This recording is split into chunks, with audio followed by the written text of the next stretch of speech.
The philosophical scripture, Leviathan, is brought to you by not a prophet.org, the place on the internet to find spiritual guidance powered by artificial intelligence. Chapter Roman 19 of the several kinds of commonwealth by institution, and of succession to the sovereign power. The difference of commonwealths consisteth in the difference of the sovereign, or the person, representative of all, and every one of the multitude.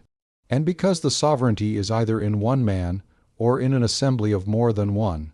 and into that assembly either every man hath right to enter, or not every one, but certain men distinguished from the rest, it is manifest there can be but three kinds of commonwealth. For the representative must needs be one man, or more, and if more, then it is the assembly of all, or but of a part. When the representative is one man, then is the commonwealth a monarchy. When an assembly of all that will come together, then it is a democracy, or popular commonwealth. When an assembly of a part only, then it is called an aristocracy.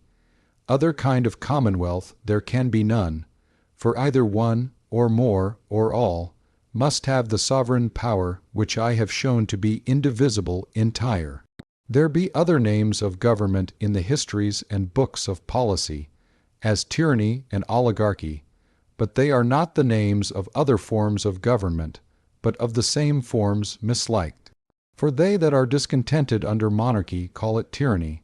and they that are displeased with aristocracy call it oligarchy. So also they which find themselves grieved under a democracy call it anarchy, which signifies want of government. And yet I think no man believes that want of government is any new kind of government, nor by the same reason ought they to believe that the government is of one kind when they like it, and another when they mislike it, or are oppressed by the governors. It is manifest that men who are in absolute liberty may, if they please, give authority to one man to represent them every one, as well as give such authority to any assembly of men whatsoever, and consequently may subject themselves, if they think good, to a monarch as absolutely as to other representative. Therefore, where there is already erected a sovereign power, there can be no other representative of the same people, but only to certain particular ends, by the sovereign limited. For that were to erect two sovereigns, and every man to have his person represented by two actors that, by opposing one another, must needs divide that power, which, if men will live in peace, is indivisible, and thereby reduce the multitude into the condition of war, contrary to the end for which all sovereignty is instituted. And therefore, as it is absurd to think that a sovereign assembly, inviting the people of their dominion to send up their deputies with power to make known their advice or desires, should therefore hold such deputies rather than themselves for the absolute representative of the people, so it is absurd also to think the same in a monarchy. And I know not how this so manifest a truth should of late be so little observed, that in a monarchy he that had the sovereignty from a descent of 600 years was alone called sovereign, had the title of majesty from every one of his subjects, and was unquestionably taken by them for their king, was notwithstanding never considered as their representative, that name without contradiction, passing for the title of those men which at his command were sent up by the people to carry their petitions and give him, if he permitted it, their advice, which may serve as an admonition for those that are the true and absolute representative of a people, to instruct men in the nature of that office, and to take heed how they admit of any other general representation upon any occasion whatsoever, if they mean to discharge the trust committed to them. The difference between these three kinds of commonwealth consisteth, not in the difference of power, but in the difference of convenience or aptitude to produce the peace and security of the people, for which end they were instituted. And to compare monarchy with the other two, we may observe, first, that whosoever beareth the person of the people, or is one of that assembly that bears it, beareth also his own natural person. And though he be careful in his politic person to procure the common interest, yet he is more, or no less, careful to procure the private good of himself, his family, kindred, and friends, and for the most part, if the public interest chance to cross the private, he prefers the private. For the passions of men are commonly more potent than their reason. From whence it follows that where the public and private interest are most closely united, there is the public most advanced. Now, in monarchy, the private interest is the same with the public. The riches, power, and honor of a monarch arise only from the riches, strength, and reputation of his subjects. For no king can be rich, nor glorious, nor secure, whose subjects are either poor, or contemptible, or too weak through want, or dissension, to maintain a war against their enemies, whereas in a democracy, or aristocracy, the public prosperity confers not so much to the private fortune of one that is corrupt, or ambitious, as doth many times a perfidious advice, a treacherous action, or a civil war. Secondly, that a monarch receiveth counsel of whom, when, and where he pleaseth, and consequently may hear the opinion of men versed in the matter about which he deliberates, of what rank or quality soever, and as long before the time of action, and with as much secrecy as he will. But when a sovereign assembly has need of counsel, none are admitted but such as have a right thereto from the beginning, which for the most part are of those who have been versed more in the acquisition of wealth than of knowledge, and are to give their advice in long discourses which may, and do commonly, excite men to action, but not govern them in it. For the understanding is by the flame of the passions never enlightened, but dazzled, nor is there any place or time wherein an assembly can receive counsel secrecy, because of their own multitude. Thirdly, that the resolutions of a monarch are subject to no other inconstancy than that of human nature. But in assemblies, besides that of nature, there ariseth an inconstancy from the number. For the absence of a few that would have the resolution, once taken, continue firm, which may happen by security, negligence, or private impediments, or the diligent appearance of a few of contrary opinion, undoes today all that was concluded yesterday. Fourthly, that a monarch cannot disagree with himself, out of envy or interest, but an assembly may, and that to such a height as may produce a civil war. Fifthly, that in monarchy there is this inconvenience, that any subject, by the power of one man, for the enriching of a favorite or flatterer, may be deprived of all he possesseth, which I confess is a great and inevitable inconvenience. But the same may as well happen where the sovereign power is in an assembly, for their power is the same, and they are as subject to evil counsel, and to be seduced by orators, as a monarch by flatterers, and becoming one another's flatterers, serve one another's covetousness and ambition by turns. And whereas the favorites of monarchs are few, and they have none else to advance but their own kindred, the favorites of an assembly are many, and the kindred much more numerous than of any monarch. Besides, there is no favorite of a monarch which cannot as well succor his friends as hurt his enemies, but orators, that is to say, favorites of sovereign assemblies, though they have great power to hurt, have little to save. For to accuse requires less eloquence, such is man's nature, than to excuse, and condemnation than absolution more resembles justice. Sixthly, that it is an inconvenience in monarchy that the sovereignty may descend upon an infant, or one that cannot discern between good and evil, and consisteth in this, that the use of his power must be in the hand of another man, or of some assembly of men, which are to govern by his right, and in his name, as curators and protectors of his person and authority. But to say there is inconvenience in putting the use of the sovereign power into the hand of a man, or an assembly of men, is to say that all government is more inconvenient than confusion and civil war, and therefore all the danger that can be pretended must arise from the contention of those that, for an office of so great honor and profit, may become competitors. To make it appear that this inconvenience proceedeth not from that form of government we call monarchy, we are to consider that the precedent monarch hath appointed who shall have the tuition of his infant successor, either expressly by testament, or tacitly by not controlling the custom in that case received. And then such inconvenience, if it happen, is to be attributed, not to the monarchy, but to the ambition and injustice of the subjects, which in all kinds of government, where the people are not well instructed in their duty and the rights of sovereignty, is the same. Or else the precedent monarch hath not at all taken order for such tuition, and then the law of nature hath provided this sufficient rule, that the tuition shall be in him that hath by nature most interest in the preservation of the authority of the infant,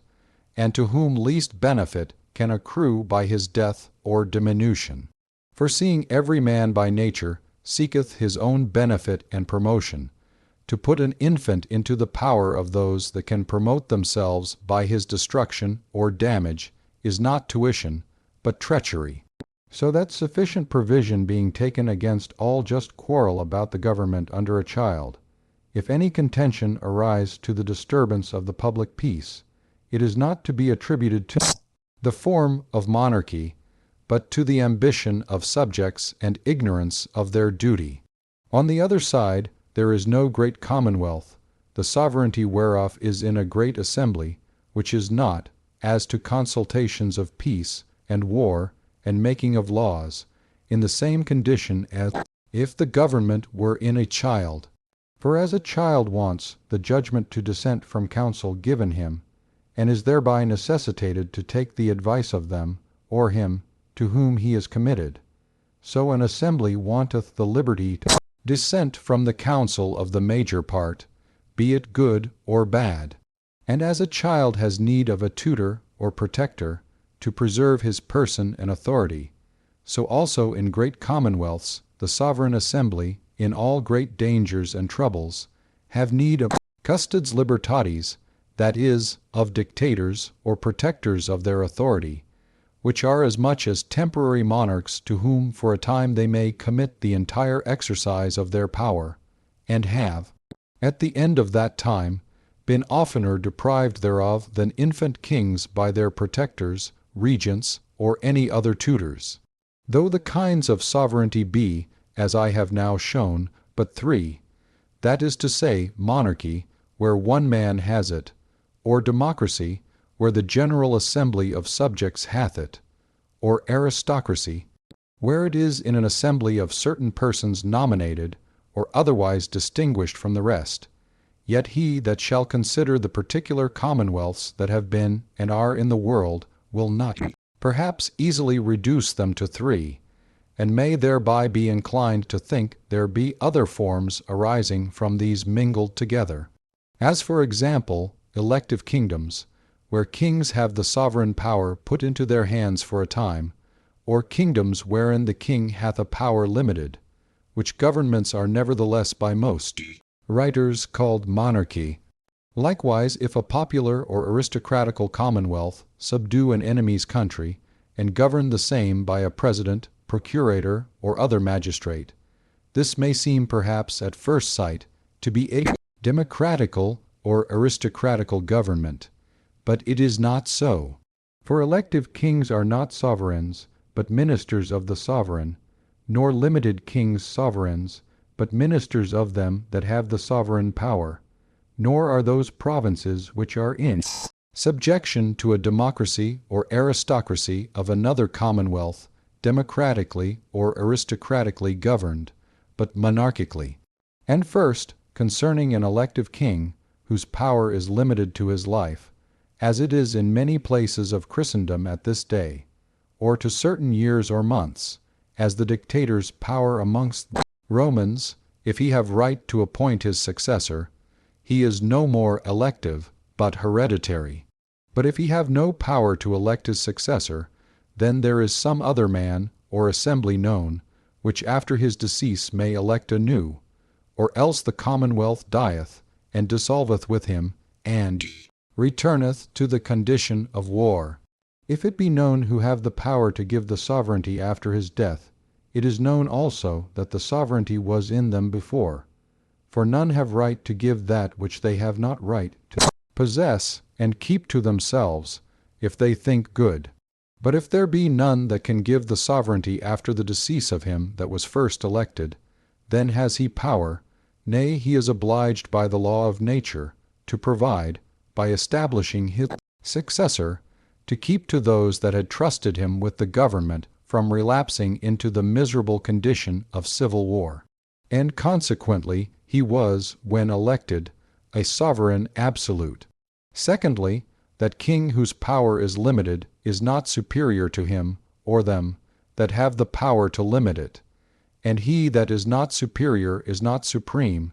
that is to say, not sovereign. The sovereignty, therefore, was always in that assembly which had the right to limit him,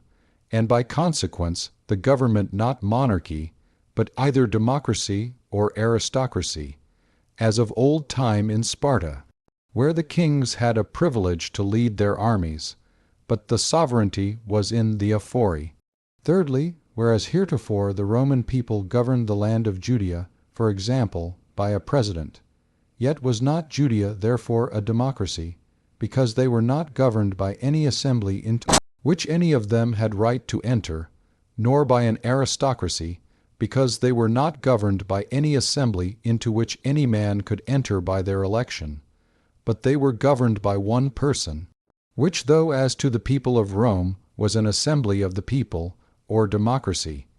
yet as to the people of Judea, which had no right at all of participating in the government, was a monarch. For though where the people are governed by an assembly, chosen by themselves out of their own number, the government is called a democracy or aristocracy, yet when they are governed by an assembly, not of their own choosing, it is a monarchy, not of one man over another man, but of one people over another people. Of all these forms of government, the matter being mortal, so that not only monarchs, but also whole assemblies die, it is necessary for the conservation of the peace of men that as there was order taken for an artificial man, so there be order also taken for an artificial eternity of life, without which men that are governed by an assembly should return into the condition of war in every age, and they that are governed by one man, as soon as their governor dieth. This artificial eternity is that which men call the right of succession. There is no perfect form of government, where the disposing of the succession is not in the present sovereign. For if it be in any other particular man or private assembly, it is in a person subject, and may be assumed by the sovereign at his pleasure, and consequently the right is in himself. And if it be in no particular man, but left to a new choice, then is the Commonwealth dissolved, and the right is in him that can get it, contrary to the intention of them that did institute Commonwealth for their perpetual, and not temporary, security.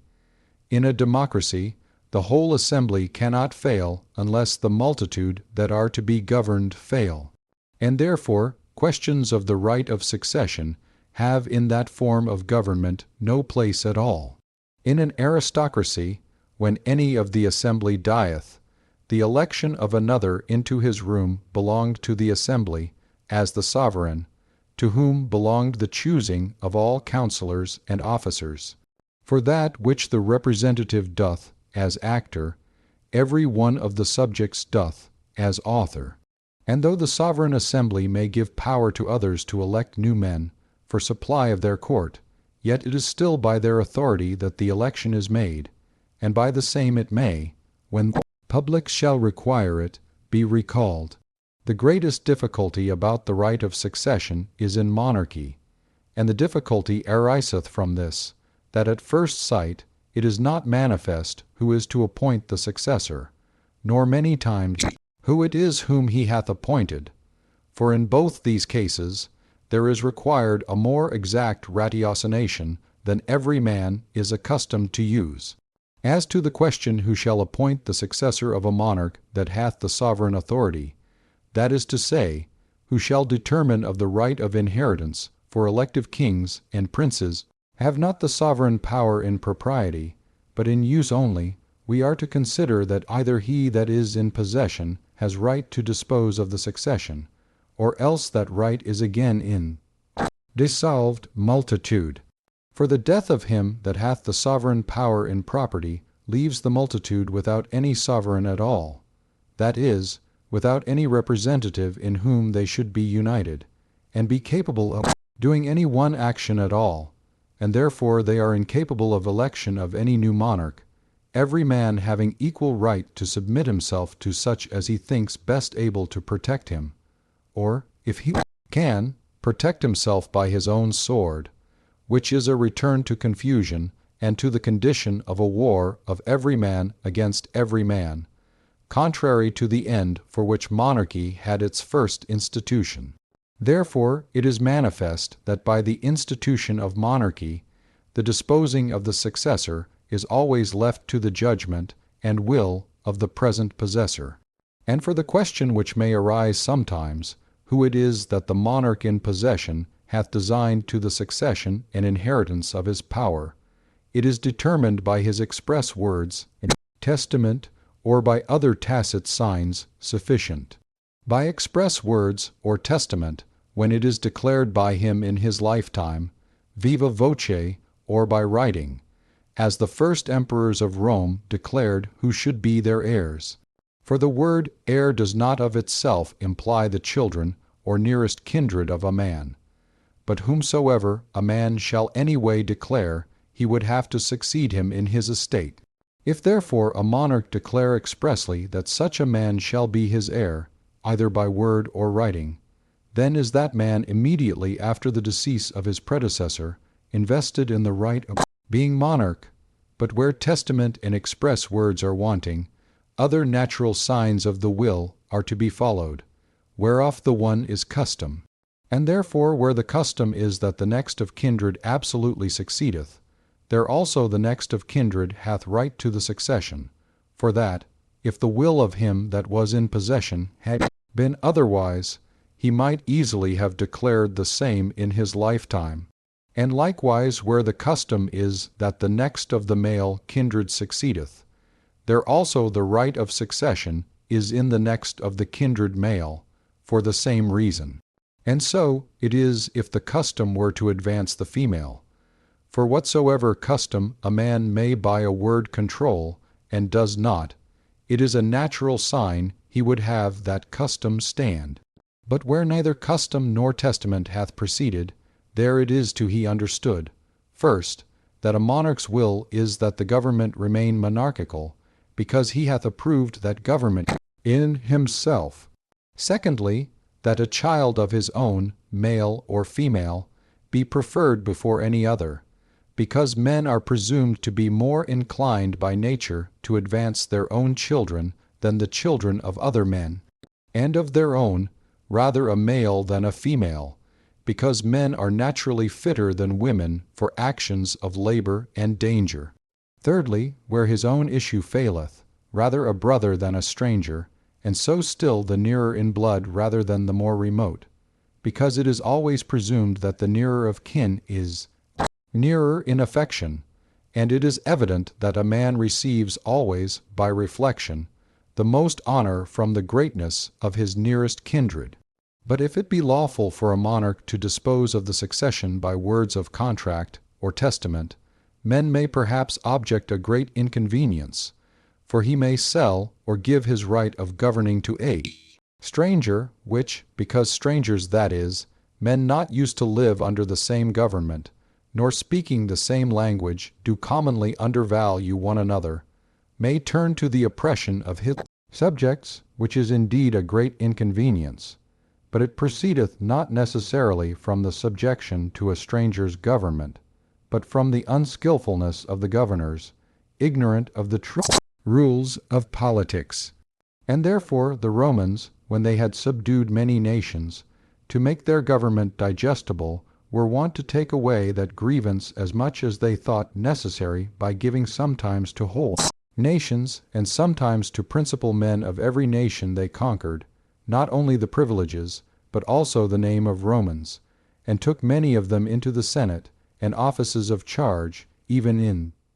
Roman city. And this was it our most wise king, King James, aimed at in endeavouring the union of his two realms of England and Scotland, which, if he could have obtained, had in all likelihood prevented the civil wars which both those kingdoms, at this present, miserable. It is not therefore any injury to the people for a monarch to dispose of the succession by will, though by the fault of many princes it hath been sometimes found inconvenient. Of the lawfulness of it, this also is an argument, that whatsoever inconvenience can arrive by giving a kingdom to a stranger, may arrive also by so marrying with strangers, as the right of succession may descend upon them, yet this by all men is accounted lawful. Chapter Roman 20 of Dominion Paternal and Despotical, a Commonwealth by acquisition, is that where the sovereign power is acquired by force, and it is acquired by force when men singly, or many together by plurality of voices, for fear of death or bonds, do authorize all the actions of that man, or assembly, that hath their lives and liberty in his power. And this kind of dominion, or sovereignty, differeth from sovereignty by institution only in this, that men who choose their sovereign do it for fear of one another, and not of him whom they institute, but in this case they subject themselves to him they are afraid of. In both cases they do it for fear, which is to be noted by them that hold all such covenants as proceed from fear of death or violence void, which, if it were true, no man in any kind of commonwealth could be obliged to obedience. It is true that in a commonwealth once instituted, or acquired, promises proceeding from fear of death or violence are no covenants, nor obliging, when the thing promised is contrary to the laws. But the reason is not because it was made upon fear, but because he that promiseth hath no right in the thing promised. Also, when he may lawfully perform, and doth not, it is not the invalidity of the covenant that absolveth him, but the sentence of the sovereign. Otherwise, whensoever a man lawfully promiseth, he unlawfully breaketh. But when the sovereign, who is the actor, acquitteth him, then he is acquitted by him that extorted the promise, as by the author of such absolution. But the rights and consequences of sovereignty are the same in both. His power cannot, without his consent, be transferred to another. He cannot forfeit it. He cannot be accused by any of his subjects of injury. He cannot be punished by them. He is judge of what is necessary for peace, and judge of doctrines. He is sole legislator, and supreme judge of controversies, and of the times and occasions of war and peace. To him it belonged to choose magistrates, counselors, commanders, and all other officers and ministers,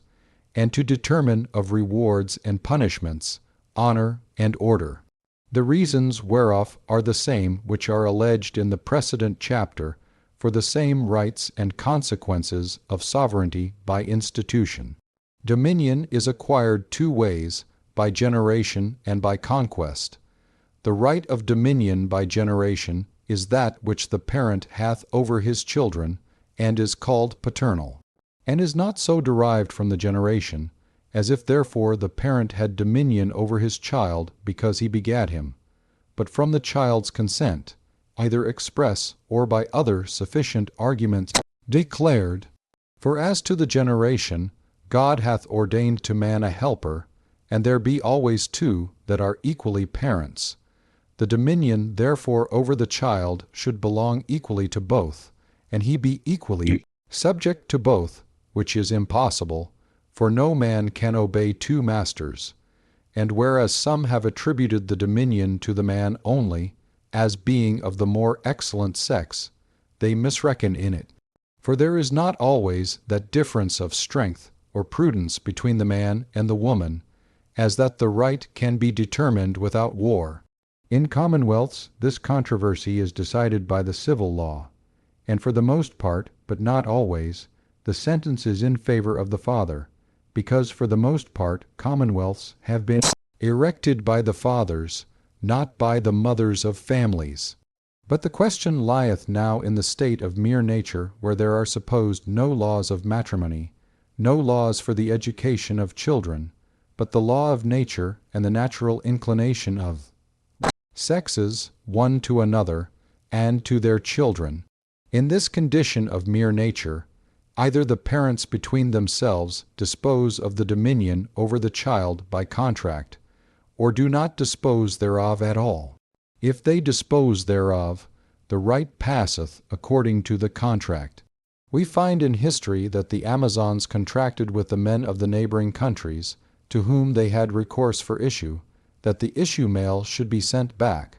but the female remain with themselves, so that the dominion of the females was in the mother.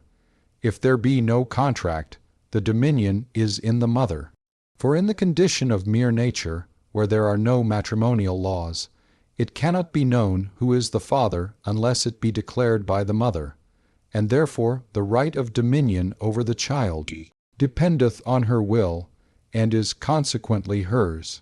Again, seeing the infant is first in the power of the mother, so as she may either nourish or expose it. If she nourish it, it oweth its life to the mother, and is therefore obliged to obey her, rather than any other, and by consequence the dominion over it is hers. But if she expose it, and another find and nourish it, dominion is in him that nourisheth it. For it ought to obey him by whom it is preserved, because preservation of life being the end for which one man becomes subject to another, every man is supposed to promise obedience to him in whose power it is to save or destroy him. If the mother be the father's subject, the child is in the father's power, and if the father be the mother's subject, as when a sovereign queen marrieth one of her subjects, the child is subject to the mother, because the father also is her subject. If a man and a woman, monarchs of two several kingdoms, have a child, and contract concerning who shall have the dominion of him, the right of the dominion passeth by the contract. If they contract not, the dominion followeth the dominion of the place of his residence. For the sovereign of each country hath dominion over all that reside therein. He that hath the dominion over the child hath dominion also over the children of the child, and over their children's children. For he that hath dominion over the person of a man hath dominion over all that is his, without which dominion were but a title without the effect.